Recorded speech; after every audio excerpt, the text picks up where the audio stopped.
This is not a typical car review of the C8 Z06 like that found in Car and Driver, raising such hype as elevate the iconic nameplate to join the Ferrari and Lamborghini, or that the flat plane crank engine will blast the car to 0 to 60 in just 2.6 seconds, or that the Z06 is simply more affordable than the insanely expensive supercars. Just because Car and Driver named it the 2023 10 Best Car doesn't mean I am going down that same car review path. I am presenting to you only some of the good points and many of the bad points I'm aware of for the Z06. Some are going to be kind of funny, I think. So here we go. Welcome to Road Odyssey. Thank you very much for joining me. If you like the videos that I provide, please subscribe. And if you're on Rumble, please follow. Remember, I have my Facebook page. Join me there just about every day. See ya. Let's begin with a disclaimer. This is not a car review. This is a brief list of points from other videos and my personal experience after owning the Z06 for a couple of weeks. The goal of this video is to illustrate that the C8 Z06 is a fantastic supercar, especially for the money, and to provide you with the bad points that reviewers and kind of myself believe to be of importance. And really, I think some are going to be funny. Within the cluttered web of our minds, we all develop bias for or against nearly everything in life. You grow up in a certain era, and you often enjoy and associate with the music and the car styles of that time. I grew up in the 60s and 70s, so I like classic rock and the early Mustang fastbacks and Corvettes, well, from the 70s. I have owned a 1987 Mustang GT50 and really loved it. My first Corvette was this 05 base that was highly modified for track use. I prefer sports cars, supercars. Therefore, my favorable Corvette bias is directly linked to my love of the Lamborghinis and Ferraris. The Corvettes have always borrowed styling cues from these cars, which furthers my bias for Corvettes. For me, the C8 Z06 combines my desire and my life savings for a great car and the looks of the Lamborghini that I could never have. This implies that this video will be heavily biased, although I will include plenty of negative opinions regarding the Z06.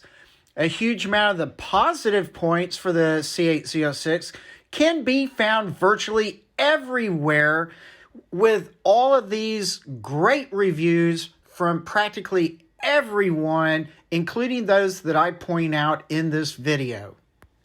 I begin with other people's reactions to my Z06. I have yet to meet anyone who doesn't like the appearance of the Z06. Of course, they enjoy the sound. Many like the convertible feature, how it works and looks when used. Mostly, people are very appreciative, even those who are not Corvette fans. For appearance, most everyone really likes the looks. Only some say the design's a bit busy, and then they say they like the design of the Lamborghinis, which are also fairly busy and similar in looks. Older people and younger people like the design. And out in the world, people are buying the heck out of these C8s, so the design must be pretty dang good. Engine, everyone likes the sound. Everyone's impressed with the 670 horsepower, etc., etc. The convertibles, hey, people are really jumping on these convertibles like crazy. I have actually been converted from a coupe to a convertible. I really am impressed with this car. It's amazing. To me, the convertibles tend to have a little bit more of that exotic look than the typical hatchback appearance. People's reactions being bad? Nope, no bad reactions. There are others that prefer other cars, but they've been very respectful to me about my choice. I hope you get the same respect with the Stingray or Z06 or whatever car that you have. Now I want to move on to this primary list, of which comes from not just myself, but from other reviewers. Of the reviewers that I focused on the most, I looked at Car and Driver, Top Gear, Road and Track, Car Wow, and Edmunds Cars. Running down the good list is a little bit redundant, but here we go. Obtainable more so than most foreign supercars, a fraction of the price of most supercars, a fraction of the maintenance cost of virtually all supercars, should hold its value fairly well. The engine sound can be very good, obviously. It's comfortable in all occasions, good trunk space, lots of available features, cameras, mode settings, etc.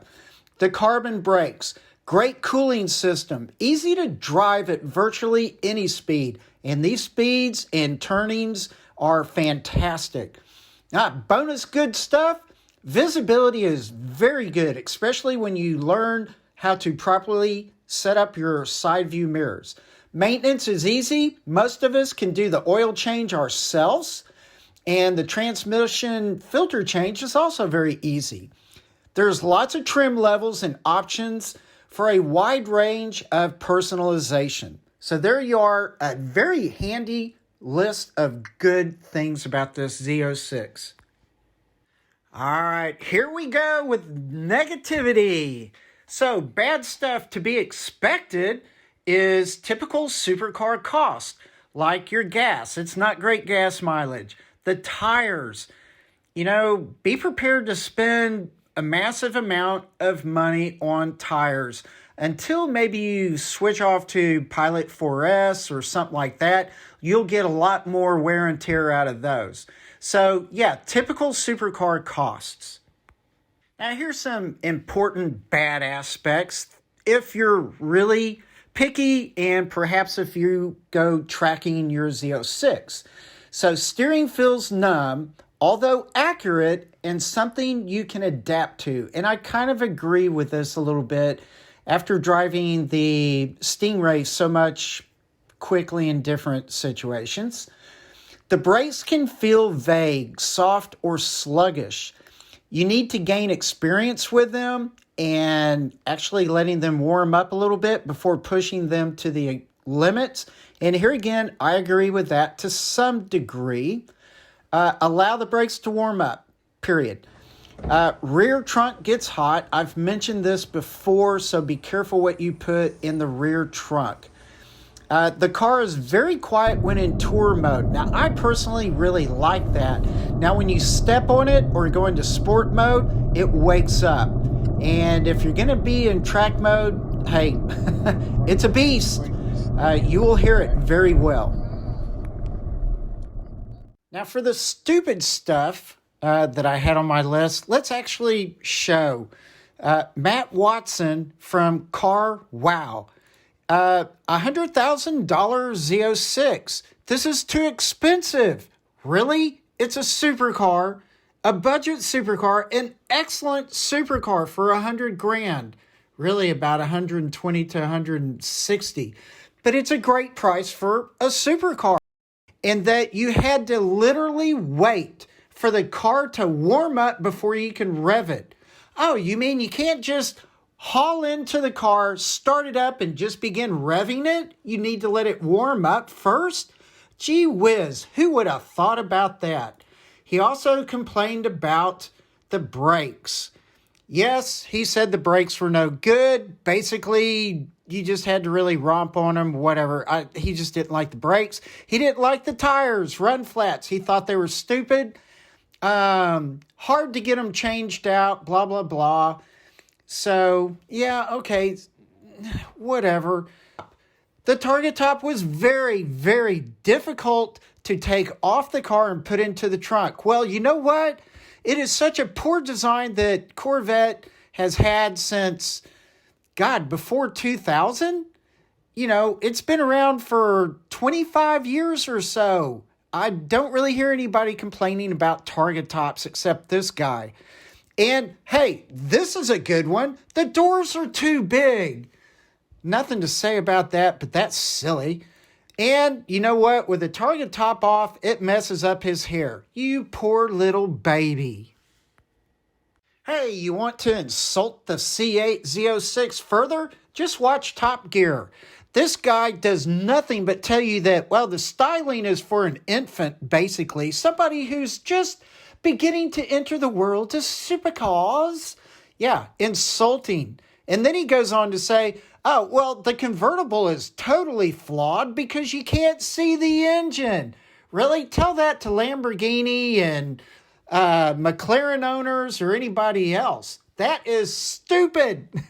And then it's, oh, well, I sit too high and, you know, the steering wheel is quote unquote stupid. All right, well, the steering wheel is a little odd and many people say so, but really? Can you not find something more legitimate to say? So yeah, really stupid stuff. All in all, when the Z06 is compared to the GT3 and the 458 and many, many, many other cars, it is truly the best Vette ever.